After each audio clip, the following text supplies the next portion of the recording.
Mr. President, thank you for receiving us at the Presidential Palace. Yeah. Thank you very much. Your country hosted before yesterday and today the Summit of Francophonie.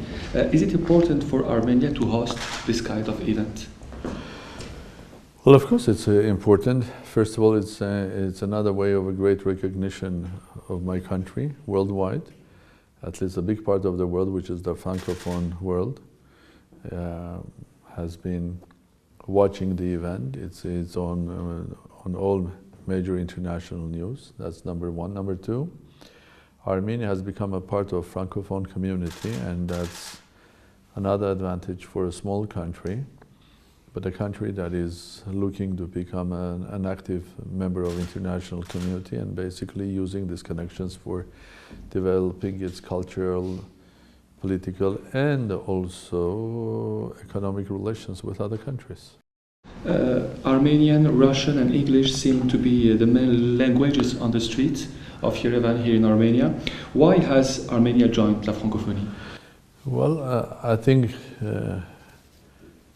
just judging in a form that are Armenian, of course, Russian, of course, because for 70 years, Armenia was a part of Soviet Union, and before that, this part of Armenia was a part of the Russian Empire, so Russian language is present here. Then the English one as an international language. Everybody who is a little bit educated has to speak English or wants to do business or wants to be involved in international relations. But I would say that French is also very common. Even during the Soviet years, a lot of parts of Armenia, schools were not, at the schools they were not teaching English, for example, except Armenian and then Russian. The third language was French. There were some schools with German. There were a couple of special language schools where we had schools that were teaching Turkish, a school that were teaching Farsi, a school where they were teaching Arabic, and French in a lot of schools. But now there is some sort of a statistics that around 1/3 of the population knows French. But Francophone is not about language only. Francophone is much wider. It's about the French culture, and it's about French way of doing things. It's about French business, or it's also about involvement in French or Francophone business and political sort of elite. It seems that Armenia is so far from Algeria, my country. Is it possible for you to build a real cooperation with Algeria and Maghreb countries? First of all, I think distance in the 21st century is a very relative thing. First of all, you can travel a lot and very quickly. Secondly, Armenia, as I have always told, I'm telling, the real model of Armenia is a small state but a global nation. And if you're a global nation, as you know, Armenians live everywhere. They live in the Middle East, they live in Lebanon, Syria, in Egypt, in Israel. They live in India, in China, in Singapore, in Argentina, in France, in Belgium, UK, United States, Canada.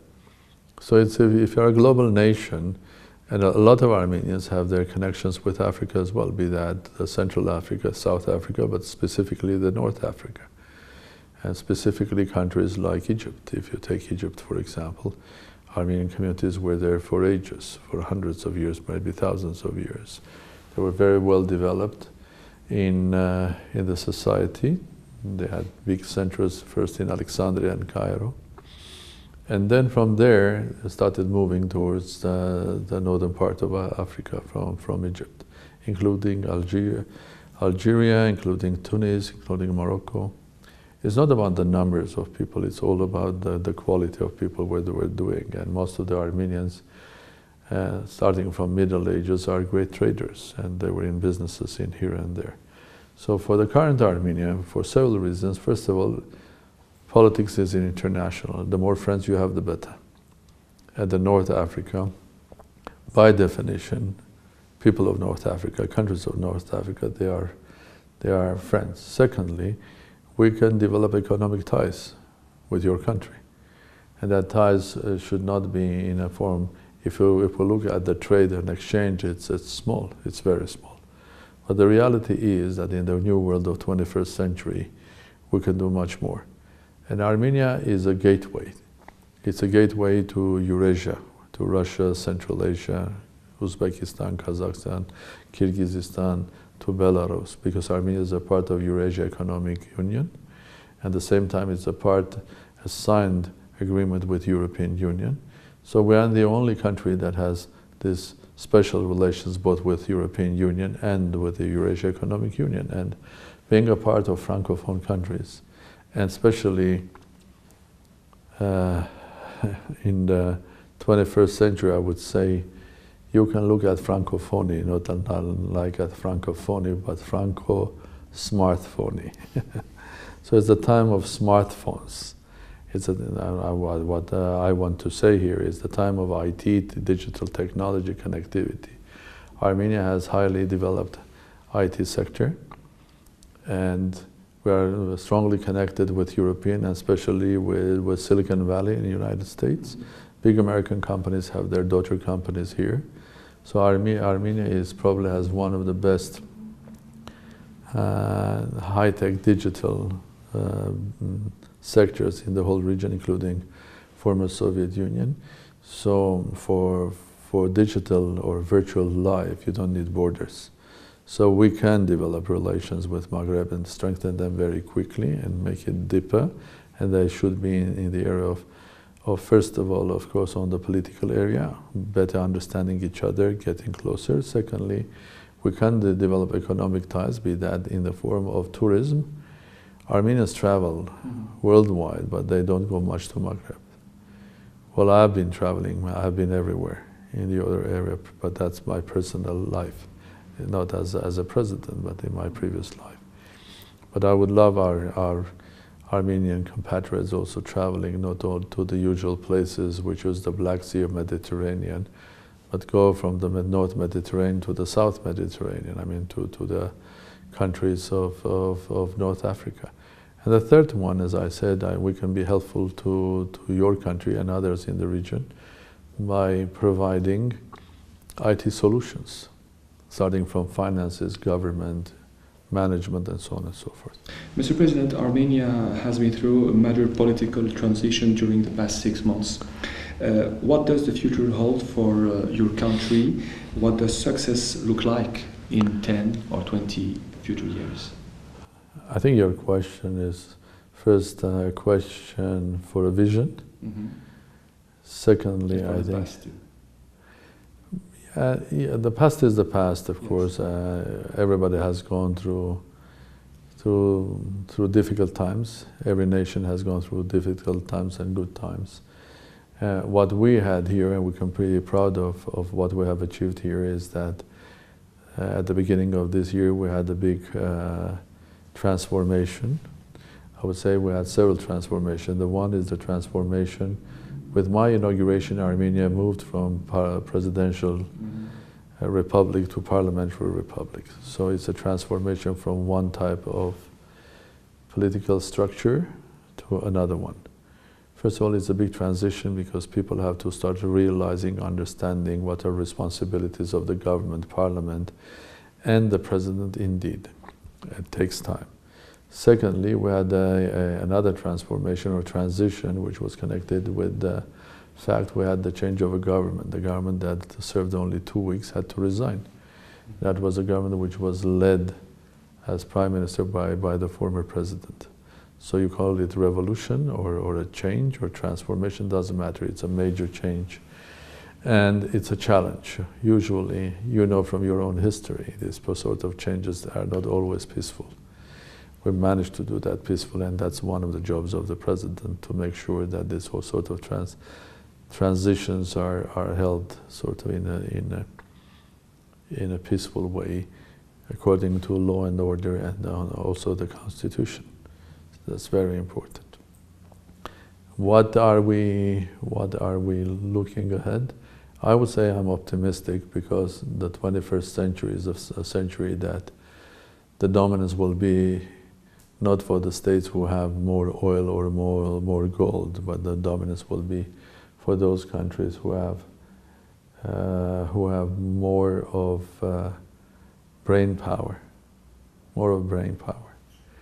Well, it's happening today. You look at that, the biggest companies in the world today are not the Exxons of this world or Totals or British Petroleum. The biggest companies of this world are completely different. It's the Googles, Apples, Facebooks and others. So it's a completely different world. So I think the aim and the vision is to develop the educational part of our economy, to develop research and development, and to go into 21st century.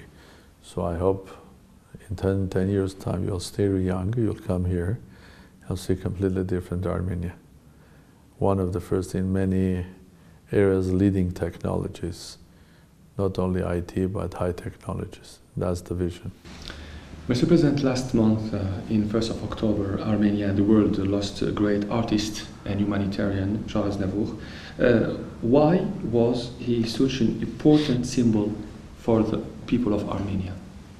Well, I'm one of his friends. Mm-hmm.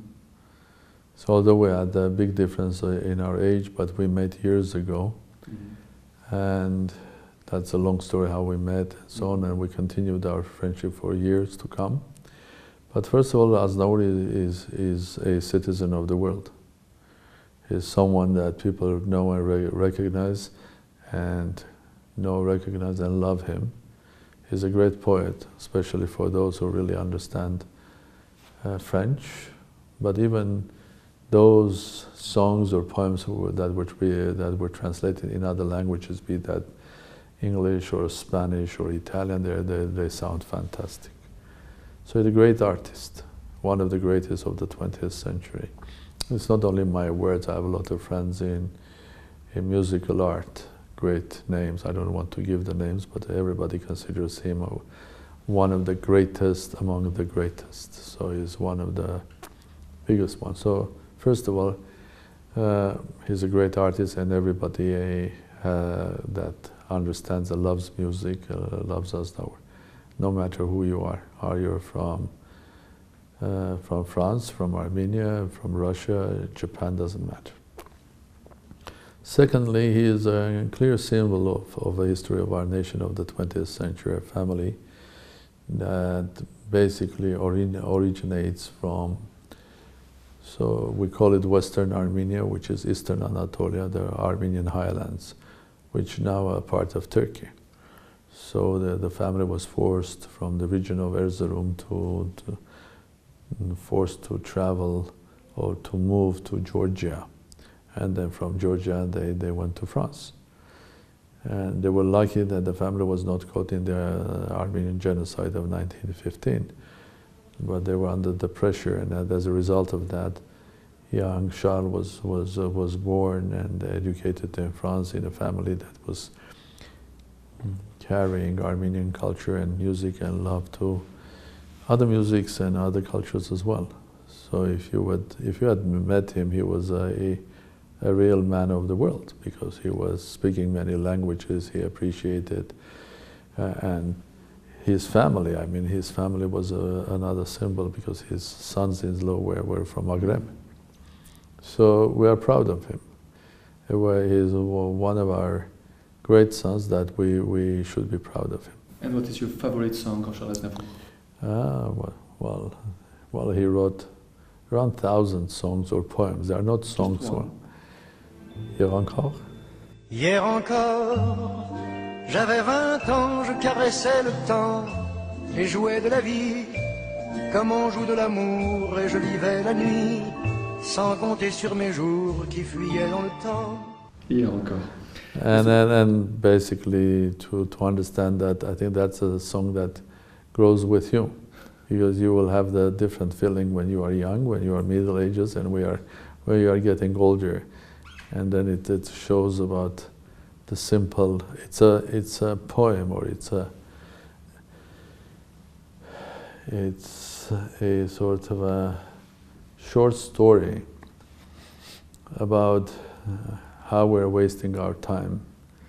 Even if we're not trying to waste our time, time goes on, and at the end of the day, when you are young, everything is so light and so happy, and and you start playing your life as a game, and then one day you realize that that game is over, and what is left probably, if you're not working hard or if you're not doing something useful, is the bitter taste on your tongue. I'm just referring to Charles, translating Charles's poem from French. So it is great song, but there are many, of course, out of thousands. Moi qui n'ai connu toute ma vie que le ciel du nord, j'aimerais débarbouiller ce gris environ de bord. L'amour, l'amour de l'humain, en commençant par ma famille, mes amis, mon public. L'amour pour les autres, quelle que soit leur religion, leur couleur, leur race. L'amour de l'humanité, quoi.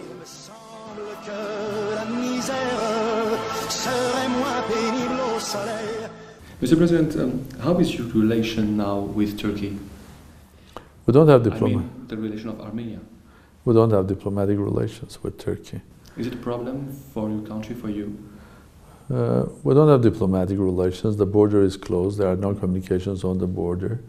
But both Armenians can travel easily to Turkey, and Turks can travel to Armenia. There are Armenian businessmen in Turkey. There is, of course, an historic community. Still, they're much smaller than it used to be. But we don't have diplomatic relations at the end of the day. And on Armenian side, this is connected to one factor, is that Armenians, not only in Armenia, but the worldwide Armenians, were hoping that one day Turkey will recognize what happened in 1915, i.e. the Armenian genocide. It was never something that it was either this or not. But at the end of the day, Armenians are looking for some sort of a recognition of a history, because it's so difficult to speak to someone that has done something wrong to you and is just denying. But to be honest, that problem is not Armenian problem, it's more a Turkish problem, because if they want to build a modern society in 21st century, educate their children to build a sort of a society that has human values. Tolerance is one of the greatest human values. So you have to be tolerant to others. You have to be tolerant to the color of skin of someone else, gender, the behavior, culture, religion, and so on. So if you are not tolerant, and that creates a hatred, and that creates also tragic events like a genocide, then you are losing something. You're losing a very human quality, which is important for your society. So by not recognizing the genocide, you are putting yourself in a difficult place, while dozens and dozens of countries have recognized Armenia, including France, for example, or Russia, or a lot of them. So it's not our problem, it's their problem, in order to basically, how do they see to go into the future, how they want to educate their own children. And of course, recognizing, opening borders with Armenia and developing will be a huge contribution to the stability of the region. Mr. President, many countries in the world recognize the Armenian genocide. Is it important for the Armenian people? Well, I think I already answered your question. It's important. It's important for us, and it's important for Turkey as well. It's important for us because, as I told you, it's just 3.5 million that live in Armenia. The majority of people, Armenians, live abroad, and a big part of that, we call it diaspora of Armenia, is a creation of the Armenian genocide of 1915. So those who live in California or in France, or in Lebanon or Syria, there are those who left their homes in Ottoman Empire and run away. So they are the grandchildren or great-grandchildren of those who were massacred or who lost their homeland. So, of course, it's important.